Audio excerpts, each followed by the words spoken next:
Today, we're going to try and crack open one of the most prophetic and, let's be real, one of the most puzzling books of the 20th century, Marshall McLuhan's Understanding Media. This is a guy who basically saw our electric, interconnected future way before it ever happened, and his ideas, well, they're more important right now than they've ever been. All right, let's just dive right in with a question that really gets to the heart of everything McLuhan was talking about. He wants us to stop obsessing over the picture and start looking at the frame. You know, the technology that's actually delivering the picture to you. Because for him, that is where the real story is. And here it is, the big one. You've definitely heard this phrase before, but it is so famously misunderstood. It's not that the content doesn't matter at all, but what McLuhan was getting at is that there's something way more powerful, way more profound, happening just under the surface. So what did he actually mean by that? Let's break it down, because if you can get your head around this one single phrase, you've basically got the key to unlocking all of his work. Here's the deal. McLuhan argued that the real message of any technology, or what he called a medium, is the way it changes the very scale and pattern of our lives. We get totally hung up on the little details, the TV show, the article, the tweet, but the deep, lasting change comes from the television itself, or the printing press, or the internet. McLuhan's family example makes this crystal clear.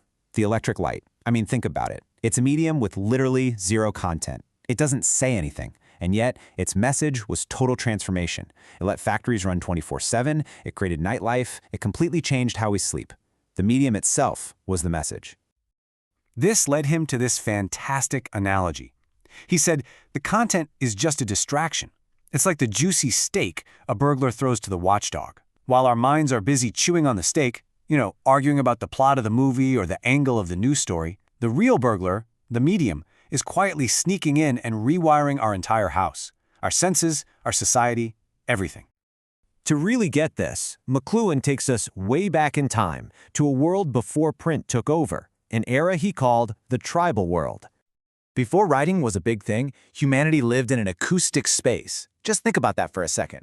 Sound comes at you from all directions, all at once. It's totally immersive. Experience was collective, it was shared through the spoken word, face-to-face in the tribe. The ear was king.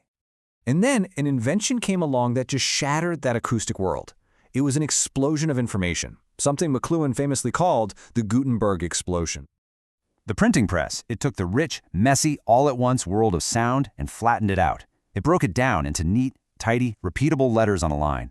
This was a massive shift. It put the eye in charge of all the senses and forced us into a brand new way of thinking. Linear, sequential, one thing after another. And the consequences of this were just enormous. Think about it. Reading is a private solo activity.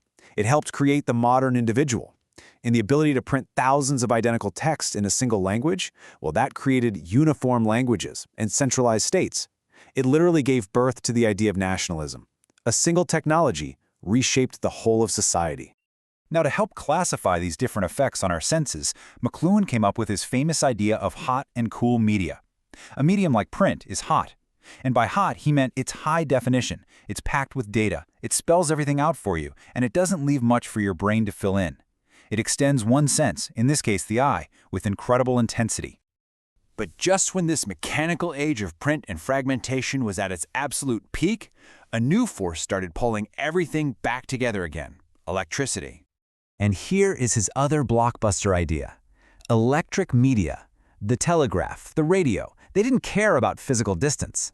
All of a sudden, information could zap across the planet instantly, collapsing space and time and tangling everybody back up together in what he so perfectly called the global village.